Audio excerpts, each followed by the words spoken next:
नमस्कार बच्चों। आज हम राष्ट्रीय आय के मापन की विधियों का एक बार फिर से अध्ययन करेंगे। राष्ट्रीय आय के मापन की जो विधियां हैं ये बीए तृतीय वर्ष का बहुत इम्पोर्टेंट लेसन है और ये विधियां अक्सर एग्ज़ाम में आती हैं। जब छोटे क्वेश्चन आते हैं तो ये 2-2 या 5-5 नंबर के क्वेश्चन बन जाते हैं और बड़े क्वेश्चनों में राष्ट्रीय आय की विधियाँ तीनों एक साथ समाहित होकर के 20 नंबर का क्वेश्चन भी बन के आती है एग्ज़ाम में।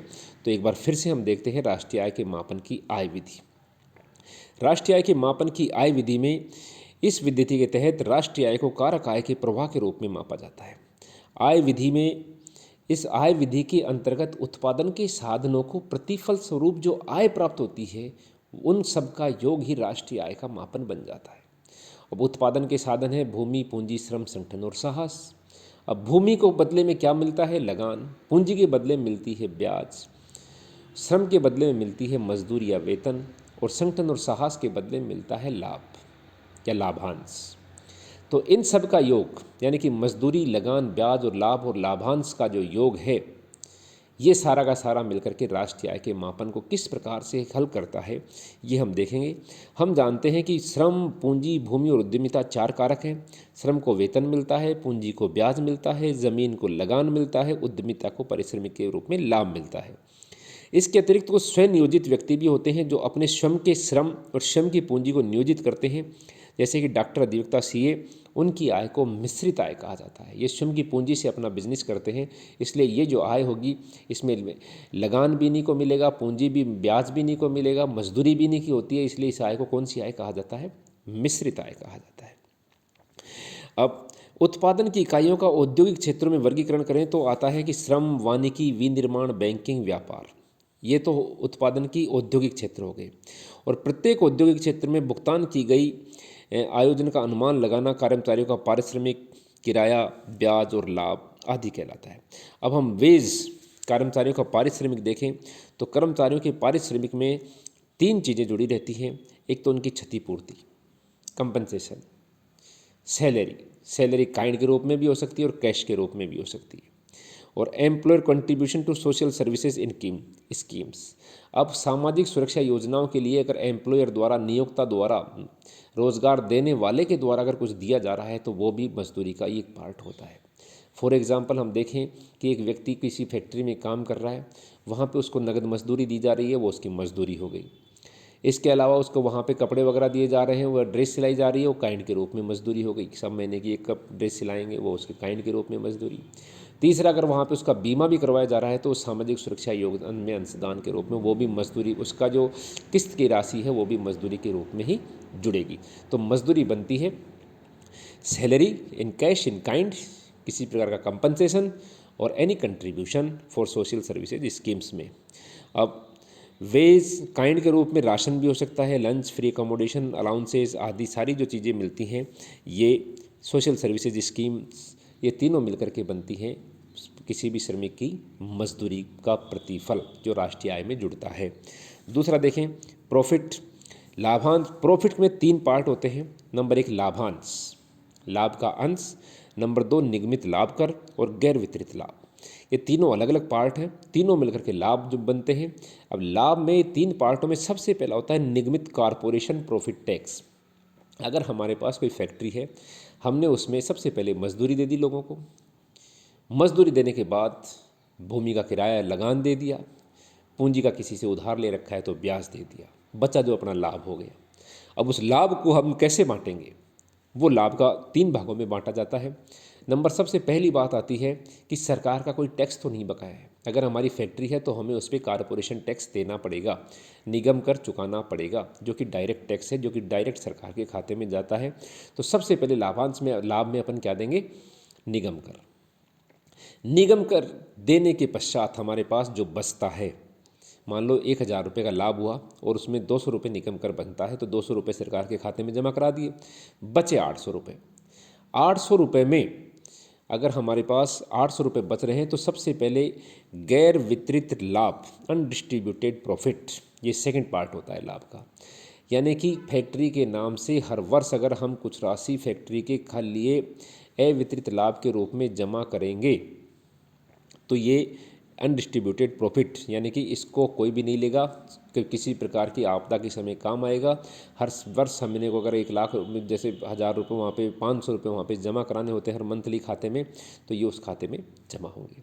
200 रुपये निगम कर दे दिए मंथली, 500 रुपये सरकार अपने वितरित लाभ के रूप में जमा करा दिए, बच गए 300 रुपये, जिसे लाभांश कहते हैं। अगर 3 व्यक्ति हैं तो 100 रुपये आपस में वो अपने को वितरित कर लेंगे। तो ये लाभांश, लाभ के 3 पार्ट हो गए, लाभांश, निगमित लाभ कर और गैर वितरित लाभ। तीसरा प्रॉफिट आता है, तीसरा टॉपिक आता है इंटरेस्ट, ब्याज। इंटरेस्ट, ब्याज में हम देखें कि ब्याज वह आय है जो निजी व्यवसायों द्वारा उनके वित्त अथवा मुद्रा पूंजी प्रदान करने वालों को दी जाती है। उल्लेखनीय है कि सरकार द्वारा सार्वजनिक ऋणों पर दिए गए ब्याज को किसी वर्ष के सकल घरेलू उत्पाद या राष्ट्रीय आय में शामिल नहीं किया जाता है, सार्वजनिक ऋणों वाले ब्याज को, क्योंकि चालू वर्ष में इसके बदले सरकार को कोई वस्तु या सेवा प्राप्त नहीं होती है। ब्याज को हस्तांतरण भुगतान माना जाता है, इसलिए चालू वर्ष की आय में इसको शामिल नहीं किया जाता है। यानी कि जो ब्याज उधार देने वालों को प्राप्त होता है वो ही राष्ट्रीय आय में शामिल होता है। सार्वजनिक ऋणों पर ब्याज को राष्ट्रीय आय में शामिल नहीं किया जाता है, क्योंकि इससे उसी चालू वर्ष में कोई भी वस्तु या सेवा प्राप्त नहीं होती है। तीसरा होता है किराया, रेंट। रेंट किसी प्रकार की अन्य प्रकार की आय, भूमि तथा अन्य संपत्तियों द्वारा अर्जित किराया है। किराया 2 प्रकार की संपत्तियों पर दिया जाता है, भूमि पर और मशीनरी पर। भूमि और मशीनरी तथा भूमि पर बनाई गई इमारतों अथवा भवनों को दूसरे को प्रयोग देने पर जो रेंट दिया जाता है, उसे किराया या लगान कहते हैं। Note self occupied house, occupied building पर मार्केट दरों पर किराए का मूल्यांकन करके उसे भी आय में जोड़ा जाता है। यानी कि हम जिस मकान में रह रहे हैं उस मकान की, हम अगर किसी और में रहते तो इतना किराया देते, या कोई और हमारे मकान में रहता तो उतना किराया हम लेते, इसलिए स्वयं के मकान में रहने का किराया भी राष्ट्रीय आय में शामिल किया जाता है। और उसके बाद हम देखें कि एक औद्योगिक वर्ग द्वारा भुगतान की गई साधन आयों का योग उस क्षेत्र के साधन लागत पर शुद्ध मूल्य वृद्धि के समान होता है। कैसे कैलकुलेशन करेंगे? सबसे पहले मजदूरी, कंपनसेशन, अपन मजदूरी इसमें बताया, सैलरी, कंपनसेशन और सोशल सिक्योरिटीज़, तीनों को मिलाकर के मजदूरी बन गई। प्रॉफिट, प्रॉफिट में आ गया अपना ऑपरेशन सरप्लस, प्रॉफिट में तीनों चीज़ें आ गई, कॉरपोरेशन टैक्स, अनडिस्ट्रीब्यूटेड प्रॉफिट और डिस्ट्रीब्यूटेड प्रॉफिट या डिविडेंड्स, और इंटरेस्ट और रेंट, इन सब को जोड़ दें तो बन जाता है GVAFC। GVAFC मतलब gross value added at factor cost, यानी कि साधन लागत पर सकल मूल्य वृद्धि बन जाती है। और साधन लागत पर सकल मूल्य वृद्धि में प्रोडक्शन टैक्स या प्रोडक्शन सब्सिडीज जोड़ दें और प्रोडक्शन टैक्स को जोड़ दें, सब्सिडी को घटा दें तो बन जाता है GVA एट बेसिक प्राइस, यानी कि आधार कीमतों पर सकल मूल्य वृद्धि। और आधार कीमतों पर सकल मूल्य वृद्धि में, बेसिक प्राइस पर सकल मूल्य वृद्धि में प्रोडक्शन टैक्स और प्रोडक्शन सब्सिडीज जोड़ दें, घटा दें तो बन जाता है GDP-MP, यानी कि gross domestic product at market price. और gross domestic product market price से हम कुछ भी निकाल सकते हैं। यानी कि हम जानते हैं कि जो GVAFC है उसमें सरकार के टैक्सों को जोड़ दें और सब्सिडी की राशि को घटा दें तो GDP-MP ज्ञात हो जाती है। और GDP-MP से हम किसी भी चीज़ को निकाल सकते हैं। तो ये जो हमारा है ये आय का है। इसमें साधन लागत और शुद्ध घरेलू उत्पाद ज्ञात करने के लिए सभी उद्योगों भुगतान की गई साधन आयों को जोड़ा जाता है। और साधन आयों को जोड़ने के लिए सकल घरेलू उत्पाद में विदेशों से प्राप्त शुद्ध आयों को जोड़ दें। अब इसमें सावधानियाँ क्या क्या रखनी पड़ती हैं? कर्मचारियों के पारिश्रमिक का अनुमान लगाते समय नगद मजदूरी के अलावा जो सुविधाएँ दी जाती हैं उनका भुगतानों को नगद रूप में परिवर्तित करना बहुत ही कठिन होता है। ब्याज का अनुमान लगाते समय केवल उत्पादन पर दिए गए ऋण को ही मिलने वाले ब्याज को शामिल किया जाना चाहिए। उपभोग के लिए ऋण को इसमें गैर साधन आय है उसको राष्ट्रीय आय में शामिल नहीं किया जाता है। उपहार, अनुदान, कर, जुर्माना, लॉटरी आदि से प्राप्त आय साधन आय न होकर के हस्तांतरित आय है, इसलिए इन्हें राष्ट्रीय आय में शामिल नहीं किया जाता है। तो ये राष्ट्रीय आय के मापन में आय विधि में इसकी सावधानियां हो गई। तो ये हमारी आय विधि थी और इस तरह से आय विधि के द्वारा हम राष्ट्रीय आय को ज्ञात करते हैं।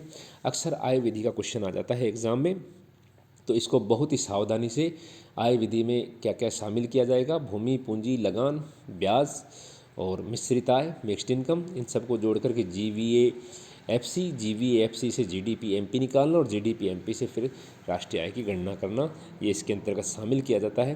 तो इसका बहुत ही अच्छे से अध्ययन करें। इस बार फिर से इसका रिवीजन करा दिया है। बहुत बहुत धन्यवाद।